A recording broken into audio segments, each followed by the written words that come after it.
Coming up this week on Montclair News Lab. Why are people walking around this New Jersey town holding their noses? So potent at times that it even comes through the doors and the windows.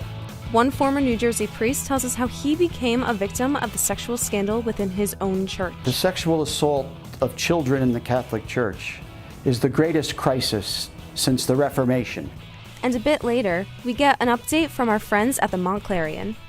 The Montclairian is a student-run news organization, and it's multi-platform where we cover all campus news related to Montclair State. All that and more live from the School of Communications and Media at Montclair State University. This is Montclair News Lab.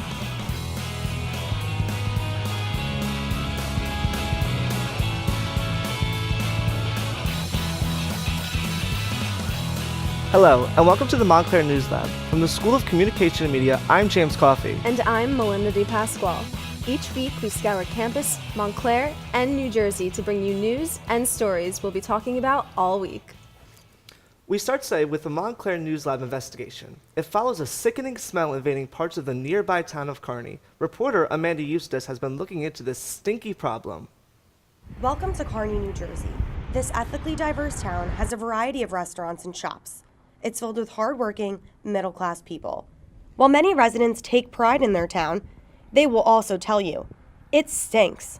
So potent at times that it even comes through the doors and the windows. Residents and town officials say the smell is coming from the Kearny Landfill in the southeast part of town. The 100-plus acre site is operated by the state-owned New Jersey Sports Exposition Authority, which helps municipalities redevelop landfill sites. Longtime Mayor Alberto Santos agreed to the deal to convert the landfill to a sports complex. If I can go back and change one decision, it would be this one, and not believe them when they came to us and say, we're going to make this into a recreational complex you can be proud of. Santos posted this video from the New Jersey Department of Environmental Protection on Facebook earlier this year. It shows liquid sewage sludge illegally being dumped in July of 2018.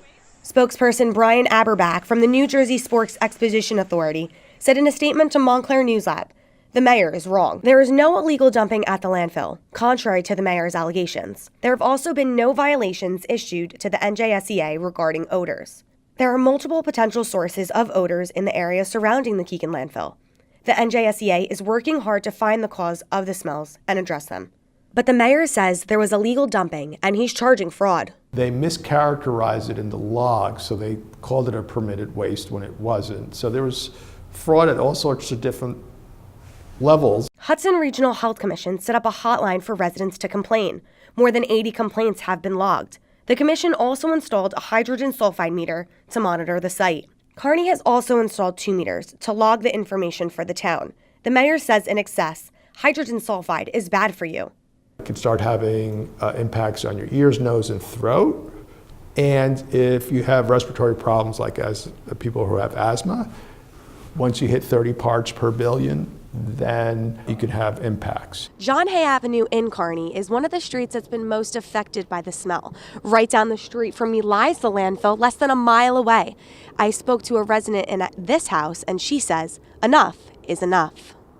We need to find some answers out, and we need to push as a community, and our leaders need to do as they're supposed to. Emily Pinto lives across the street from Elaine Birdie. Elaine has lived on the street for over 50 years.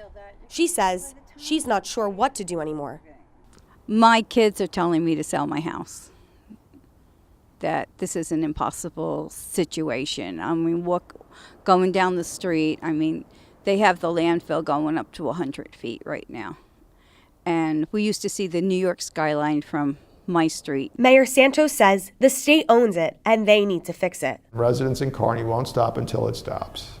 So they're going to keep calling. We're going to keep publicizing it. Residents are still left with the smell of rotten eggs, no recreational fields, and very few answers. From Montclair News Lab, this is Amanda Eustace. William Patterson pays $800,000 to the family of a student who took her own life. The university settled the complaint filed by the mother of student Sherelle Giovanna Locklear. Locklear committed suicide back in November of 2015, just a month after telling campus officials she was raped at a frat party. The lawsuit claims that the university failed to investigate the student's reported rape. The university, however, admits no wrongdoing. Montclair State's newspaper, the Montclairian, is always in a state of buzz getting ready for their next issue. This week, they walk us through a staff meeting.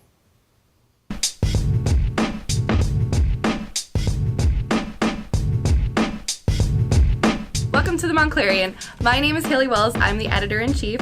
The Montclairian is a student-run news organization, and it's multi-platform where we cover all campus news related to Montclair State. Here's my team. Hi, my name is Heather Berzak, and I'm the news editor. We report news on campus, we localize national stories, and if there's anything breaking, we're there to report it. Hi, I'm Thomas Neer, and I'm the entertainment editor. In the entertainment section, we do a lot of movie reviews, album reviews, television reviews, but we also cover a lot of on-campus events. Hi, I'm Anthony Gabinelli, and I'm the sports editor of the Montclairian. And I'm Anthony Gabinelli. I'm the sports editor of the Montclairian. And we cover all the Montclair State sports here. We also do player profiles. We also do sports features. And we're the Montclairian crew.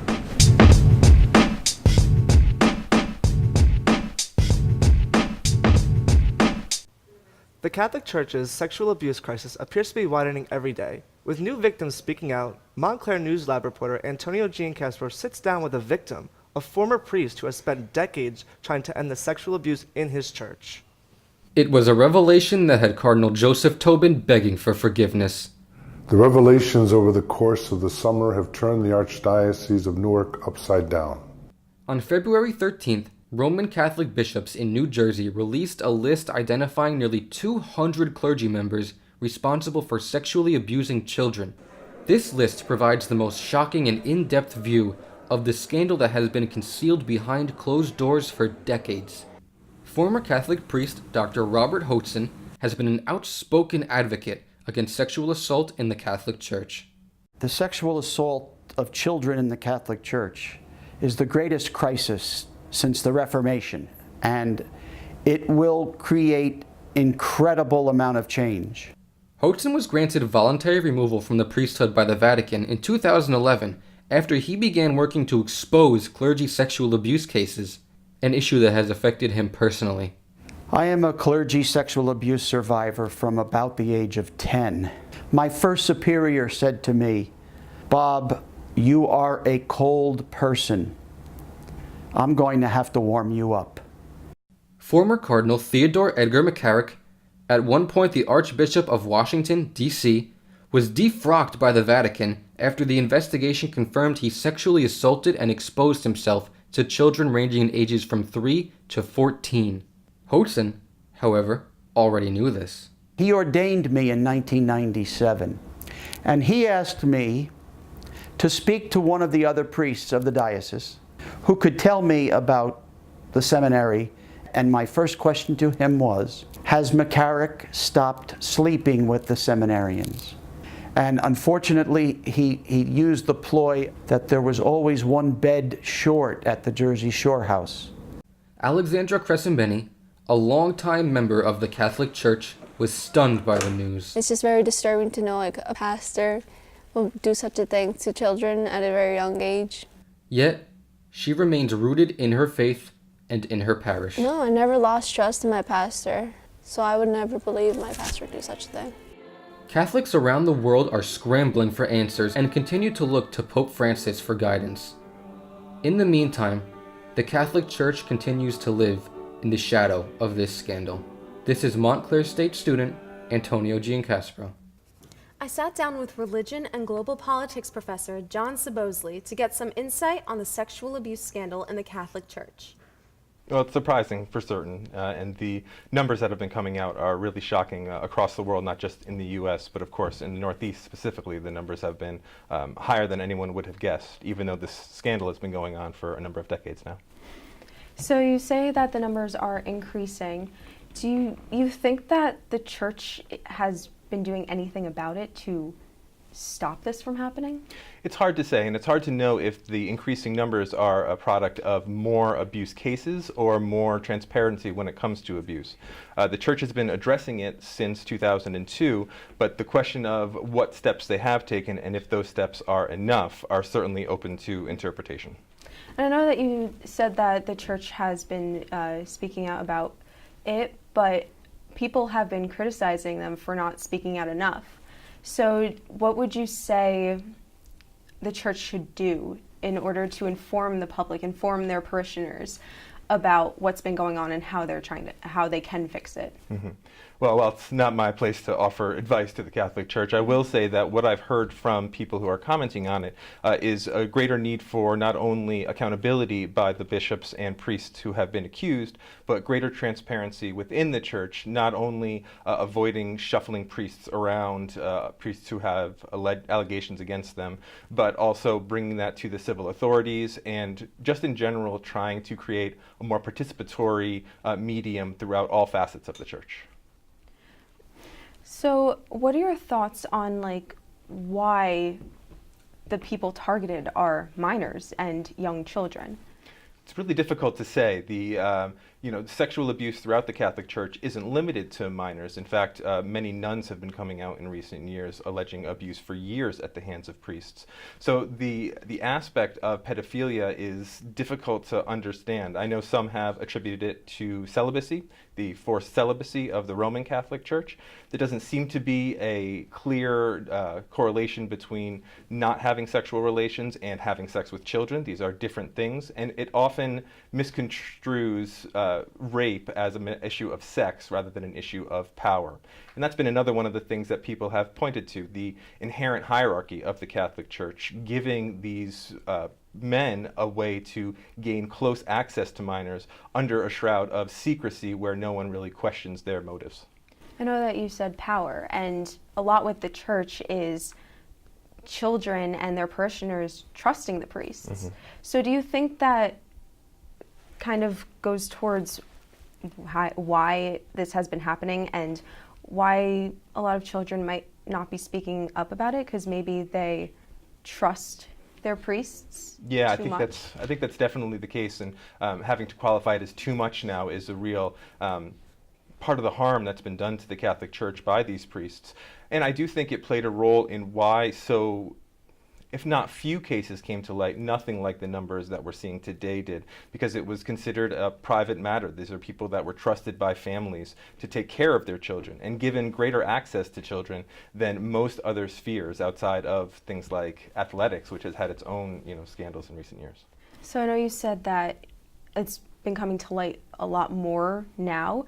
Why do you think that is? Why do you think more people are speaking out about what has happened to them? Yeah, it's a really good question, and it's hard to pinpoint one specific variable, but I think in part the demand for greater transparency across all facets of our lives, especially in the 21st century, has brought it to light. There's also been a kind of limitation of the authority of the church, where once it was seen as kind of all-encompassing, now church is just one aspect of a broader life, and people aren't willing to allow certain things to go unspoken of in the same way that it was. And I think just more recognition that these things have been happening allows survivors to say, okay, I feel comfortable now saying that this happened to me too. That was Professor John Sabosley. We will continue to follow the story.